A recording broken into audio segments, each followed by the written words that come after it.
नमस्कार, मैं Vaibhav Mishra, medical and psychiatric social worker, mental health counsellor. दोस्तों, जब कोई इंसान घबराहट का सामना कर रहा होता है और उसकी घबराहट, बेचैनी का स्तर एकाएक बढ़ने लग जाता है, तो वह चाहता है कि उसकी घबराहट जल्द से जल्द ठीक हो जाए। जो उसके मन में अनियंत्रित ढंग से विचार भाग रहे हैं, वह विचार उसके नियंत्रण में आ जाएं।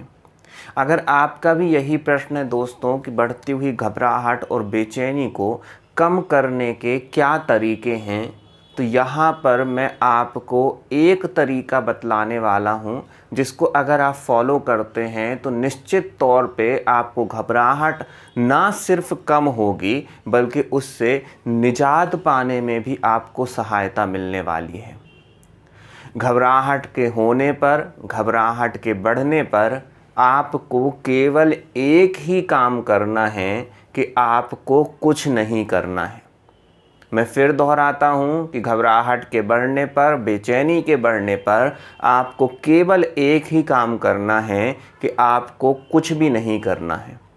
होता यह है दोस्तों कि जब घबराहट का स्तर बढ़ने लगता है तो घबराहट से जल्दी बाहर आने की चाहत में आप कुछ भी करने लगते हो। और आजकल बहुत सरल साधन हैं कि गूगल में सर्च करना चालू कर दो, यूट्यूब में वीडियो देखना चालू कर दो, और इस दौरान जब आप गूगल में सर्च कर रहे हैं, यूट्यूब में वीडियो देख रहे हैं और गलती से कोई एक ऐसा वीडियो आ जाता है जो कि आपके घबराहट को बढ़ाने के लिए ट्रिगर का काम करने वाला है, तो घबराहट और अधिक नियंत्रण के बाहर जाने लगती है। इसके विपरीत अगर बढ़ती हुई घबराहट के दौरान केवल और केवल आप अपने आप को शांत रखने का प्रयास करते हैं, तो विश्वास मानिए दोस्तों, समय बीतने के साथ आपका घबराहट के ऊपर नियंत्रण बैठने लग जाएगा। मेरी इस बात को आप बहुत छोटे उदाहरण से समझ सकते हैं। आपने देखा होगा कि जब किसी इंसान के ऊपर कोई जानवर हमला कर दे तो उससे बचने का सबसे सरल तरीका है कि एक जगह पर शांत खड़े हो जाओ, किसी भी प्रकार की कोई भी प्रतिक्रिया ना दो। आपने ऐसे अनेकों वीडियो वाइल्ड लाइफ के चैनल में देखे होंगे जहां पर एक इंसान के ऊपर कोई दूसरा जानवर हमला कर रहा है और इंसान बिल्कुल शांत खड़ा हुआ है और थोड़ी ही देर बाद वह जानवर उसके पास से चला जाता है। कहने का अर्थ यह है दोस्तों कि जब जानवर हमला करने के लिए आ रहा है तो क्या उस सामने खड़े हुए इंसान को बेचैनी नहीं हो रही है? क्या उस सामने खड़े हुए इंसान को घबराहट नहीं हो रही है? क्या उसके मन में अनियंत्रित ढंग से विचार नहीं भाग रहे हैं?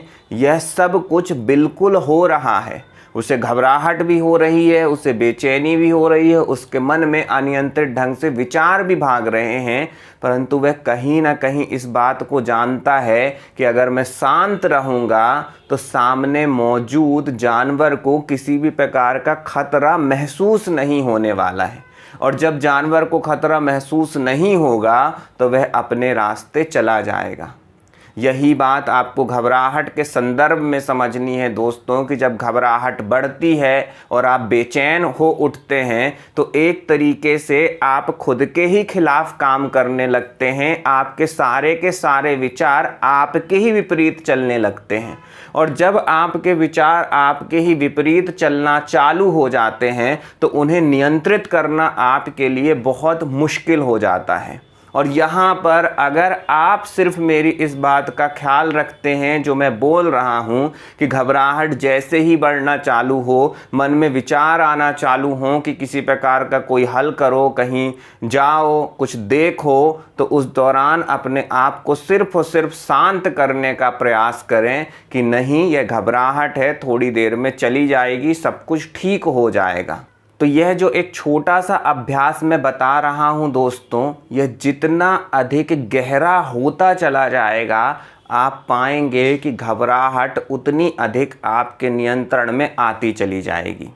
यह बात भी सत्य है दोस्तों कि आपको घबराहट से निकलने के लिए सही दिशा में प्रयास करना भी ज़रूरी है। मैं अक्सर अपने वीडियो में कहता हूं कि आप टाइम पे भोजन लें, प्रतिदिन एक्सरसाइज करें, समय पर सोएं, हो सके तो डीप ब्रीथिंग का अभ्यास करें, लगातार पॉजिटिव थिंकिंग अपनाएं ताकि आपको घबराहट से बाहर निकलने में सहायता मिल सके। तो यह छोटा सा अभ्यास जो मैंने अभी अभी आपको बताया, आपको लगातार अपनाने की कोशिश करनी है दोस्तों। तो जब भी घबराहट और बेचैनी बढ़ती हुई लगती है तो अपने आप को बस शांत रखने का प्रयास करें, खुद को समझाएं सब कुछ ठीक है, सब कुछ ठीक हो जाएगा। यह केवल और केवल घबराहट है, मुझे किसी भी प्रकार का कोई भी एक्शन नहीं करना है, कोई भी प्रतिक्रिया नहीं देनी है। मैं जितना ज़्यादा सहज होता चला जाऊंगा, मैं जितना ज़्यादा अपने आप को संभालूंगा, उतनी जल्दी मैं इस घबराहट से बाहर निकल पाऊंगा। और अगर आप पाते हैं कि आपके सारे प्रयासों के बावजूद भी घबराहट की समस्या ठीक नहीं हो रही है तो आप ऑनलाइन मेंटल हेल्थ काउंसलिंग के लिए संपर्क कर सकते हैं। अपना ख्याल रखें। अगले वीडियो में किसी नए विषय के साथ आप सभी से फिर मुलाकात होगी। नमस्कार।